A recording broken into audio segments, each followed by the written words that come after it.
حبايبي الحلوين، وحشتوني كتير كتير. الفيديو بتاعنا النهاردة خطير، أتمنى يعجبكم. مفيش اتنين يختلفوا عليه. تخليل اللفت وأسراره، تكاته وحركاته. يلا نسمي الله ونصلي على الحبيب قلبك يطيب.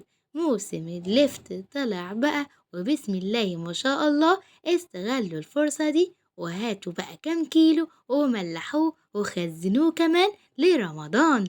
يلا بسرعة وورقة وقلم واللايك والتعليق الحلو من عندكم. أول حاجة هنشتري اللفت أنا بحب اللفت الصغنون اللي ما بيبقاش شايخ، ومهما قعد عندك مش بيمرر ولا كمان بيحمل مية، بيبقى مقرمش كده زي ما احنا بنشتريه بالظبط. هنشيل أي زوائد اللي انتوا شايفينها دي، وأي قطعة مش عايزينها شكلها مش حلو هنشيلها، ما عدا اللون الأحمر اللي عند اللفت ده اللي بيعمل اللون الأحمر الوردي بتاعه. والحتة اللي فوق دي هنشيلها كمان، هناخدها معانا. بحتاج قوي الحتت الحلوة دي، بتبقى في قلب البرطمان حلوة ولونها كمان وردي. وكمان ممنوع نغسل اللفت بالفرشة، لأن لو غسلنا اللفت بالفرشة اللون الأحمر ده هيمشي من اللفت وهيروح، هيطلع لنا اللفت طعمه مش حلو وماير معانا. خلاص شلنا القطع الزايدة اللي ملهاش لازمة، ملينا الحوض مية، شوية مية كده نخلي اللفت زي الفل. بعد كده هنصفيه وهنسيبه تاني، نشطفه شطفة تانية كمان تحت الحنفية. أنا عايزة ميته تبقى وردي، مفيش فيها أي حاجة مش كويسة. تمام أهو، شطفنا تاني للمرة التانية علشان يبقى حاجتنا نضيفة وفلة كده. اللفت قدامنا نضيف، البرطمانات متعقمة. هنجيب البرطمان نعقمه ازاي؟ هنقوم جايبين البرطمان حاطين فيه مية وملح دافية مش سخنة. بعد كده هنسيبه 10 دقايق كده مع بعض. هنقوم مفضيين المية والملح ونشطفه بمية عادية، وهنسيبه مكفي كده على فوطة يصفي المية اللي فيه كلها. بعد ما نكون خلصنا اللفت وغسيله ونحطه في مصفى ينزل كل مية الغسيل بتاعته. حاجة سهلة وهنعمل أحلى لفت. اللفت كمان عايزة مقرمش وميته ما تعملش ريم من فوق أو ريحته تقلب ريحة مش كويسة. ممنوع تحطي إيدك وتطلعي اللفت. هنطلعه بمعلقة أو بمصفى من البرطمان ذات نفسه، يقعد معاكي حبة كتار. اللفت كمان ينفع يتملح معاه جزر، ما ينفعش يتملح معاه لا ليمون ولا قرنبيط ولا أي حاجة تانية.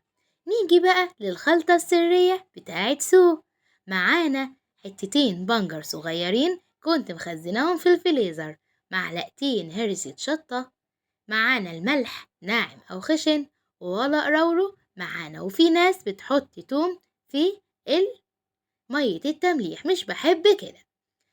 هنعمل النهاردة برطمانين، برطمان يتقطع سريع وبرطمان يقعد معاكي بالشهور، بس أهم حاجة يقعد أسبوع. اللون المية بتاعته تحمر، هيتحط في التلاجة يقعد عندك بالشهور، لا هيمر ولا هيملى مية، وهيبقى مقرمش من أول واحد لآخر حاجة.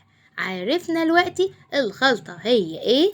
هريسة شطة، معانا ورق لورو، معانا بنجر لو موجود، مش موجود اللفت لونه هيبقى حلو، بس كل ما هتنقي اللفت غامق من بره هيطلع المية بتاعته وردي زي خدتكوا يا عسل.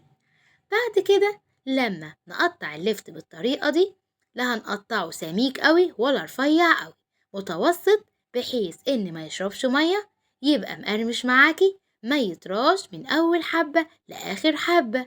الملح بقى ما نزودش ملح ولا نقلله، ربنا سبحانه وتعالى قايل لنا التذوق. ندوق المية بتاعته، والمية بتاعت اللفت ما تبقاش مغلية ونحطها سخنة في البرطمان، هتبوظ اللفت وهتخلي عليه مادة البيضة اللي بنخاف منها، وكمان اللفت معانا هيمور. المية تغلي نسيبها تبرد خالص خالص، بس أهم حاجة تبقى مغلية. أنا قلتلكوا هنعمل برطمانين، برطمان سريع ناكله بعد 3 أيام، وبرطمان تحتفظي أول ما اللون يتغير تشيليه لبيلة وتحطيه في التلاجة. قطعنا اللفت صوابع حلوة كده. هنجيب بقى اللفت الزغنطوط كله ومش هنشقه ولا هنقطعه ولا أي حاجة، هنسيبه ببعضه. وناخد كمان الأوراق اللي هي فوق الساق مش الورق، هنحطه معاه. ده بيخلي بقى اللفت لونه حلو قوي، وكمان بيحتفظ وبيشيل كمان الريم اللي على وش البرطمان. بعد كده زي ما قلتلكوا هنحط جميع اللفت بالطريقة دي ببعضه كده، مش هنقطعه، الصغنون كله مع بعضه هيملي البرطمان وهيخلي البرطمان شكله حلو قوي، وهتاكليه طول السنة. بس مش هنحط عليه خل. الخل اكتشفت ان بيخلي اللفت طري، وكمان بيشيل مية كتير، يعني كل ما بتاكليه مش بيبقى مقرمش، بيبقى مليان مية بيطرى معانا. الملح بقى زي ما قلت له التذوق معانا. احنا معانا 4 كيلو من اللفت، انا استعملت معاهم 5 معالق مليانين ملح بمية سخنة، وسبتها تبرد خالص خالص، ما حطيتهاش سخنة. هننزل في البرطمان بورق اللورو زي ما حضراتكم شايفين، ودوبنا الملح في المية، واحنا قلتلكم عندنا التذوق موجود.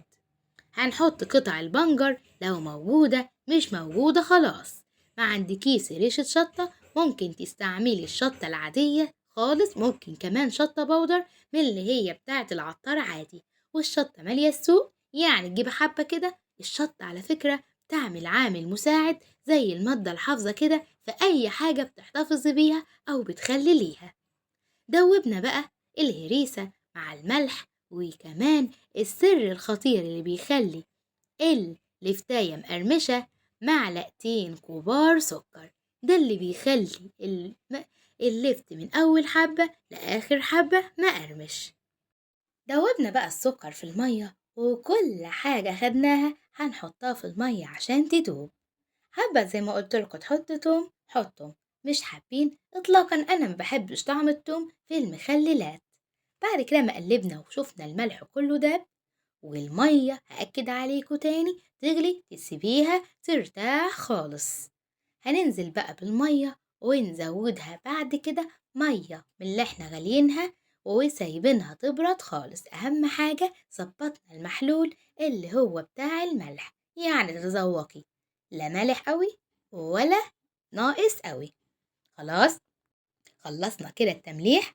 كيسة حلوة كده نقفلها علشان الهوا ما يسودش اللفت بتاعنا، علشان في كتير بيشتكي ان اللفت معانا بيسود.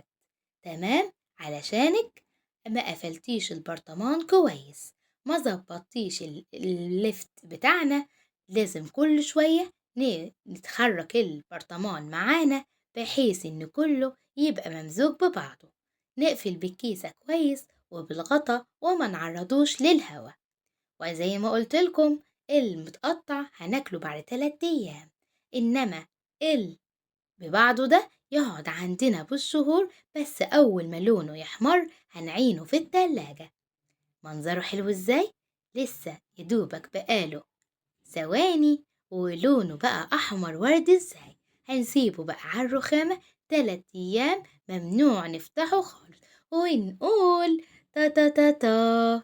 يا نهار أبيض على الجمال.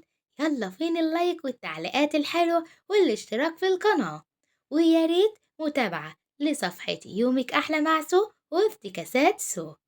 كل اللفت ده بعد 3 أيام ولسه ما فتحناش ده، هنعينه بقى في التلاجة. اللفت معانا ميته ورد ازاي، ومعانا اللفت مش شارب مية، مش طري مقرمش لآخر حبة.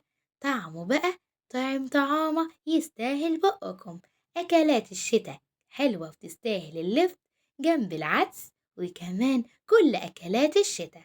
لو عجبكم الفيديو اوعدوني ما تبخلوش عليا بلايك وشير وتعليق. دمتم في رعاية الله.